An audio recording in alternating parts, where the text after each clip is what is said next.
Hello student, myself Puneet Pandey, your faculty of science and technology.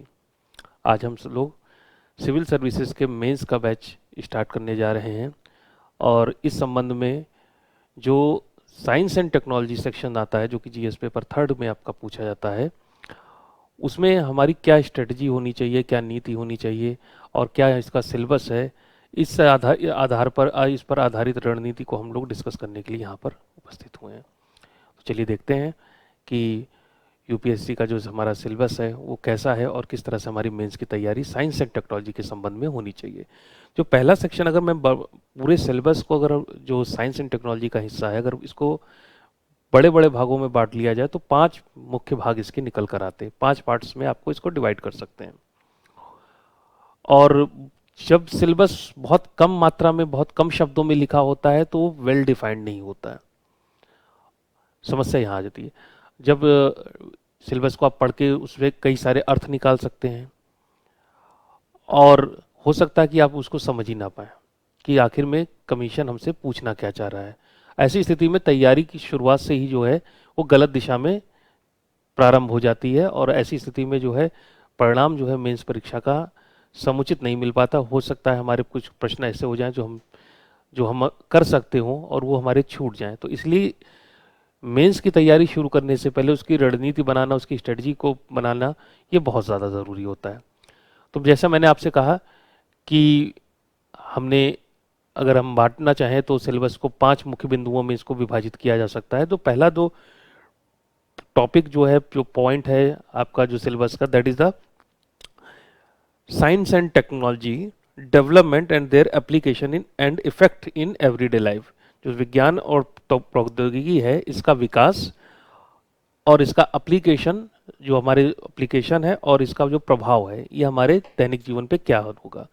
तो दैनिक जीवन पे क्या प्रभाव होगा और इसका क्या एप्लीकेशन है, अगर हम सिलेबस में आगे के डायरेक्शन में बढ़ेंगे, आगे की दिशा में बढ़ेंगे, तो वो पूरा का पूरा सिलेबस बेसिकली एप्लीकेशन और इफेक्ट पर ही आधारित है।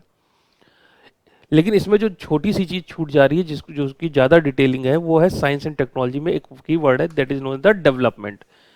विज्ञान और तकनीकी का विकास। और जब हम डेवलपमेंट पढ़ते हैं तो 1947 ऑनवर्ड्स, यानी कि भारत की स्वतंत्रता के बाद भारत में विज्ञान और तकनीकी में क्या परिवर्तन आए, किस तरह का विकास हुआ, इसके बारे में ज़्यादातर जगहों पर आपको जानकारी मिलेगी।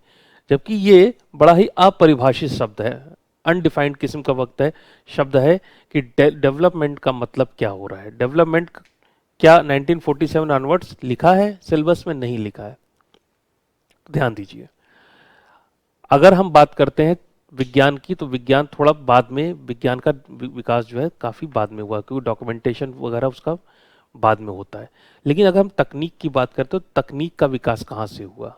मानव जाति का जब हम इतिहास उठा के देखेंगे तो पुरा पाषाण काल या पैलियोलिथिक इरा में जब पहली बार मनुष्य ने अपने हाथ से अनगढ़ पत्थरों का निर्माण किया था, वहाँ से जो है पहली बार जो है आपका तकनीकी विकास होना शुरू हुआ। आग की खोज तकनीकी विकास है, टेक्नोलॉजिकल डेवलपमेंट है। पहिए की खोज टेक्नोलॉजिकल डेवलपमेंट है। लिपि की खोज टेक्नोलॉजिकल डेवलपमेंट है।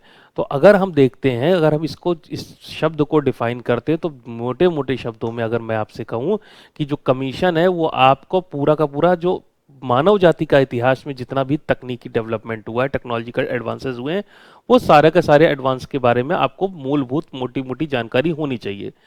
तो जो हम लोग शुरू करेंगे, जो ये बैच हमारा है मेंस का बैच, इसमें जो डेवलपमेंट शब्द है, साइंस एंड टेक्नोलॉजी डेवलपमेंट, इसमें हम लोग बेसिकली एंशियंट इंडिया, जो हमारा जो पुराना प्राचीन भारत है, प्राचीन भारत में जितने भी टेक्नोलॉजिकल एडवांसेस हुए थे, जितने भी प्रकार के डेवलपमेंट हुए थे जो इंपॉर्टेंट हैं, ठीक है, चाहे वेटर एंड वेजर्स वगैरह हो, जितने भी प्रकार के टेक्नोलॉजिकल डेवलपमेंट्स हैं जो कि इंपॉर्टेंट हैं, वो सारे के सारे टेक्नोलॉजिकल डेवलपमेंट्स हम पढ़ेंगे एंशियंट इंडिया।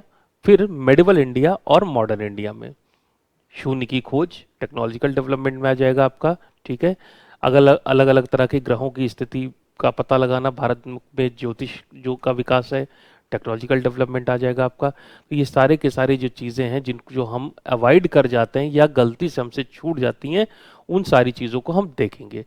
तो हमारा बेसिकली जो है मोटे शब्दों में अगर हम कहें, कम शब्दों में अगर हम बात कहें, तो सीधी सीधी बात है कि एंशंट इंडिया जो हमारा एंशंट है, मेडिवल है और मॉडर्न है। मॉडर्न इंडिया में भी हम लोग 1947 से पहले की तक की बात करेंगे। तो इन तीनों इराज में कैसे कैसे जो है विज्ञान और प्रौद्योगिकी में क्या क्या विकास हुए भारत के परिप्रेक्ष्य में अगर हम बात करें तो, और उससे जो है भारतीयों का जीवन किस तरह से प्रभावित हुआ। और फिर एक बात होगी 1947 ऑनवर्ड्स, जो कि आपको आम तौर पे मिल जाती है कि 1947 के बाद जो है हमारे देश में किस तरह से विज्ञान और तकनीक का विकास हुआ। तो जो बेसिकली जो पहला टॉप पॉइंट है उसमें आपको एंशंट, मेडिवल और मॉडर्न, और फिर 1947 ऑनवर्ड्स, इन सभी के सभी एज ग्रुप्स में आपका जो टेक्नोलॉजिकल डेवलपमेंट हुआ उन सब के बारे में बात करनी है कि पुराने भारत में कौन कौन से टेक्नोलॉजिकल डेवलपमेंट हुए, उससे मानव जीवन पे क्या प्रभाव पड़ा। मध्य जो काल था, मध्यकाल में कौन से टेक्नोलॉजिकल डेवलपमेंट हुए, उनका भारत मानव के जीवन पे क्या विकास हुआ, प्रभाव पड़ा। फिर मॉडर्न इंडिया और 1947 के बाद हमारे देश और उनकी जो जनजीवन है उनके ऊपर जो विज्ञान और तकनीकी का क्या प्रभाव हुआ, कौन कौन से वो एप्लीकेशन यूज करते। तो ये बेसिकली जो डेवलपमेंट है ये इस तरह से आपका यूज होगा। ठीक है, तो इसको शब्द तो एक है लेकिन इसको पढ़ने में समय ज़्यादा लगता है। ठीक है, क्योंकि इससे पूरा का पूरा जो है हमारा जो सीन है, जो एक एसेंस हम निकालते हैं कि भारत में विज्ञान और तकनीकी का किस प्रकार से विकास हुआ, पूरा का पूरा इसमें आ जाता है। ठीक है, तो ये पहला जो सेक्शन था, science and technology development and their application and effect in everyday life, that is the जो सेकेंड पॉइंट है, that is the achievement of Indian in science and technology.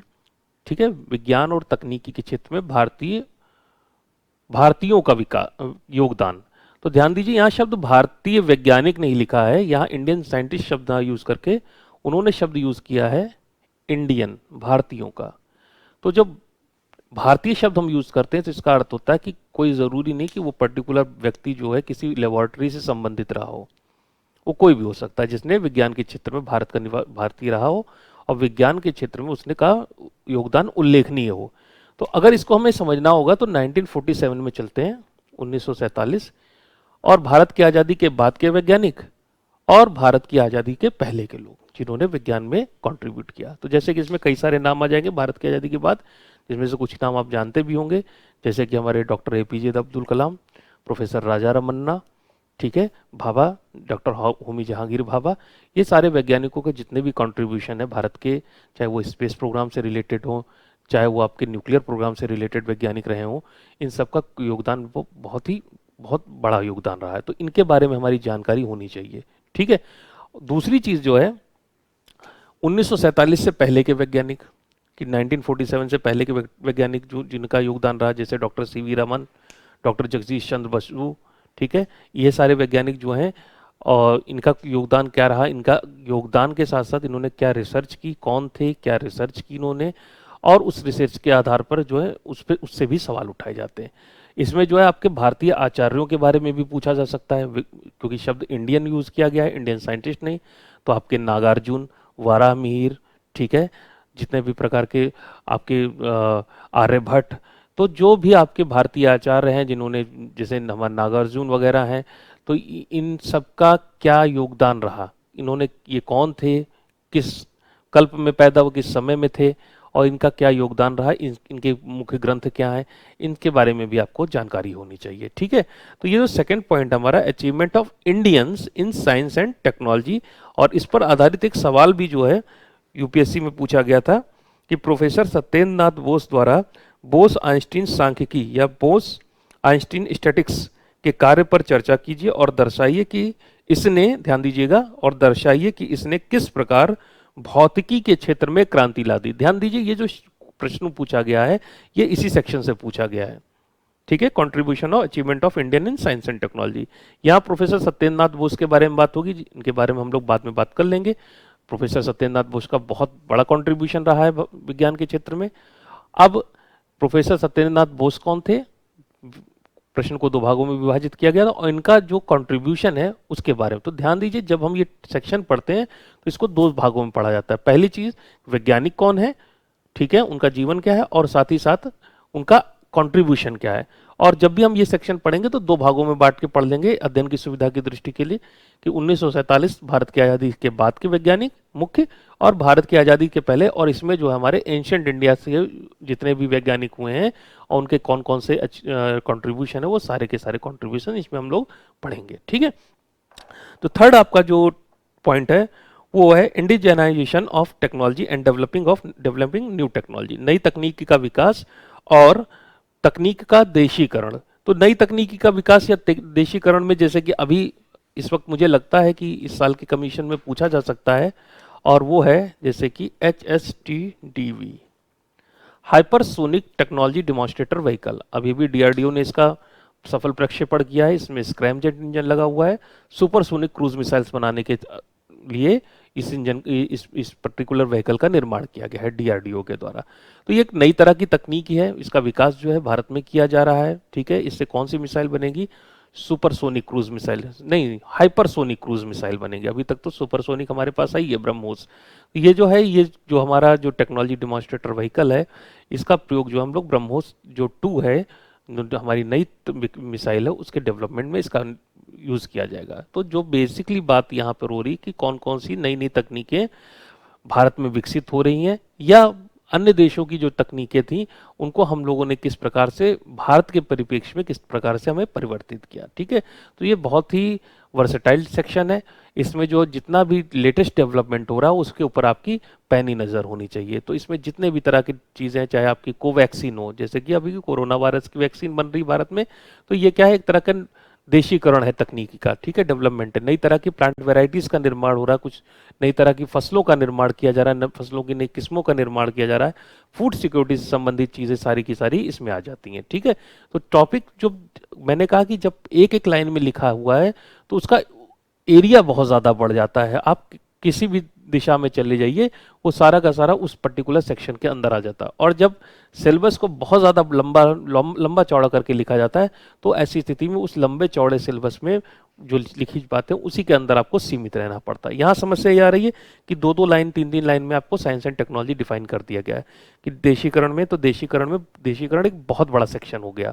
इसमें आपको मैंने जैसे कि बताया कि हर तरह की जितने भी टेक्नोलॉजिकल डेवलपमेंट वर्ल्ड में हो रहे हैं या भारत में हो रहे हैं, उन दोनों के ऊपर जो है आपका समग्र अध्ययन होना चाहिए। ठीक है, फिर चौथा जो शब्द है, जो सेक्शन है, वो और भी ज़्यादा इंटरेस्टिंग है, और साथ ही साथ जो है वो बहुत ही ज़्यादा क्या कहते हैं, बड़ा भी सेक्शन है। तो जैसे कि इसका में लिखा है awareness in the field of. ठीक है, अब ध्यान दीजिएगा, शब्द है अवेयरनेस। अब अवेयरनेस का मतलब क्या होता है कि मतलब आपका एग्जैक्ट आपकी नॉलेज होनी चाहिए उस बारे में। ठीक है, और अवेयरनेस में कौन कौन सी चीज़ों के बारे में बात कर रहे हैं? IT, information technology, space technology, computer, robotics, nano technology और बायोटेक्नोलॉजी। अब बड़ा इंटरेस्टिंग मामला फंस रहा है कि स्पेस टेक्नोलॉजी में सर क्या पढ़ें? स्पेस टेक्नोलॉजी में जो आपका रॉकेट इंजन्स हैं उनके बारे में जानकारी लें, कि भारत का जो अंतरिक्ष विकास कार्यक्रम है उसके बारे में बात करें। इसमें बात क्या करनी, तो बेसिकली जैसे मैं एक एग्जांपल के तौर पे आपका स्पेस टेक्नोलॉजी ले रहे हैं, तो स्पेस टेक्नोलॉजी में जो भारत का अंतरिक्ष विकास प्रोग्राम रहा है अब तक का, वो सारा का सारा आपको प्रोग्राम पढ़ना है। ठीक है, जितने भी इंपॉर्टेंट व्हीकल्स वगैरह हैं भारत ने बनाए हैं, और अभी वर्तमान में जैसे कि जितने भी प्रकार के इंजन्स वगैरह का निर्माण हुआ, जैसे कि क्रायोजेनिक इंजन वगैरह, इन सब के बारे में आपको मूलभूत जानकारी होनी चाहिए। ठीक है, साथ ही साथ जो आपकी स्पेस पॉलिसी है गवर्नमेंट ऑफ इंडिया की, जो इसरो की वेबसाइट पर आपको मिल जाएगी, तो स्पेस पॉलिसी, चाहे वो आपकी स्पेस पॉलिसी स्पेस के क्षेत्र में हो, चाहे आपकी Indian digital communication policy 2018 digital communication के क्षेत्र में हो, इन सब सारी की सारी जो योजना, ये जो पॉलिसीज़ हैं, इनके बारे में भी आपकी जानकारी होनी चाहिए, क्योंकि यूपीएससी जो बेसिकली पॉलिसी सेंट्रिक एग्जाम है। तो ये ऐसा नहीं कि आप जो है कलपुर्जों के बारे में, उसकी वर्किंग और फंक्शनिंग के बारे में आपकी जानकारी है तो इससे काम चल जाएगा। आपको एक समग्र अध्ययन की जरूरत है। जब केवल आपको लिखा है स्पेस, स्पेस का मतलब क्या? क्या स्पेस का मतलब केवल रॉकेट विज्ञान, जो किस तरह से रॉकेट उड़ता है, किस तरह से ऑर्बिट में जाता है, कैसे चक्कर लगाता है, ये है? क्या विभिन्न प्रकार का हमारा डेवलपमेंट है, या उसके बारे में भारत सरकार की नीति क्या कहती है? तो ध्यान दीजिए, अगर हम केवल स्पेस लिख ले देते हैं तो स्पेस में ये सब कुछ आ जाता है, तो जाहिर सी बात है आपको ये सब कुछ पढ़ना पड़ेगा। ठीक है, तो ये इसमें जितने भी शब्द लिखे हैं, चाहे वो IT हो, चाहे space, computer, robotics, nano technology या बायोटेक्नोलॉजी, इन सभी का समग्र अध्ययन आपको इस पर्टिकुलर सेक्शन में करना होगा। पांचवा जो सेक्शन है वो है issue related related to intellectual property rights. अब इंटेलेक्चुअल प्रॉपर्टी राइट्स क्या है, कितने प्रकार के होते हैं। ट्रिप्स एग्रीमेंट, इसमें जी विभिन्न प्रकार के एग्रीमेंट्स आ जाएंगे, जैसे कि ट्रिप्स वगैरह है। ट्रिप्स एग्रीमेंट है, इसमें कॉपीराइट, ठीक है, और आपका पेटेंट और डाटाबेस राइट, इस तरह के बहुत विभिन्न प्रकार के राइट्स हैं। वो राइट्स क्या होते हैं, उनको किस तरह से एक्सरसाइज किया जाता है, और उन भारत का उन पर्टिकुलर राइट्स के मामले में क्या क्या अभी तक क्या कैसा स्टैंड रहा है। तो इसके बारे में भी आपका जो है काफ़ी अच्छी खासी नॉलेज इसमें आपसे कमीशन एक्सपेक्ट करता है, ठीक है। तो अगर मैंने बात की थी कि 5 पॉइंट्स में हमारा जो है पूरा का पूरा मेंस है, लेकिन यहाँ देखते हैं कि सिलेबस जो है 5 पॉइंट का काफ़ी अच्छा खासा पढ़ने लायक सिलेबस है, ठीक है। और दूसरी चीज़ फिर आती है कि अगर हमने सिलेबस पढ़ लिया तो फिर हम फ्रेमिंग कैसे करेंगे। अलग अलग तरह के क्वेश्चंस आते हैं, और उन क्वेश्चंस को हम लोग जो है अलग अलग, कभी किसी क्वेश्चन में आपको डिस्क्राइब करना होगा, कभी कुछ क्वेश्चन आपको मिलेंगे जिसमें आपको एनालिसिस करनी है, किस क्वेश्चन में कुछ क्वेश्चंस आपको ऐसा मिलेंगे जिसमें क्रिटिकल इवैल्यूएशन करना है। तो हर क्वेश्चन की जो फ्रेमिंग होती है वो बदल जाती है। तो जैसे जैसे हम लोग इसमें आगे पढ़ते रहेंगे तो हर टॉपिक को हम पढ़ेंगे, और पढ़ने के साथ साथ जो है उस क्वेश्चन की फ्रेमिंग करना भी सीखेंगे। कि हमारे जो जैसे कि वर्ड लिमिट लिखी है, 100 वर्ड की वर्ड लिमिट है, 150 वर्ड की वर्ड लिमिट है, तो वर्ड लिमिट के अंतर्गत हम अपनी सारी की सारी बातों को कह सकें, ठीक है। अगर विवेचना करनी तो विवेचना के आधार पर फ्रेमिंग करना सीखेंगे, और अगर हमें क्रिटिकल एनालिसिस करनी है या उस, तो ऐसी स्थिति में क्रिटिकल एनालिसिस के आधार पे हम लोग उसको हम लोग फ्रेम करना सीखेंगे। तो यहाँ पे क्वेश्चंस की फ्रेमिंग भी आपको सिखाई जाएगी, ठीक है। तो ये हम लोग जो अभी एक बैच स्टार्ट हो रहा है आपका मेंस का, उसमें ये सारी चीज़ों को ध्यान रख के इसी दिशा में और इसी स्ट्रेटजी के साथ जो है आपका बैच जो है वो प्रारंभ होगा, और इसी दिशा में हम लोग अध्ययन करेंगे, ठीक है। तो आज के लिए इतना ही, मिलते हैं नेक्स्ट क्लास में। Thank you.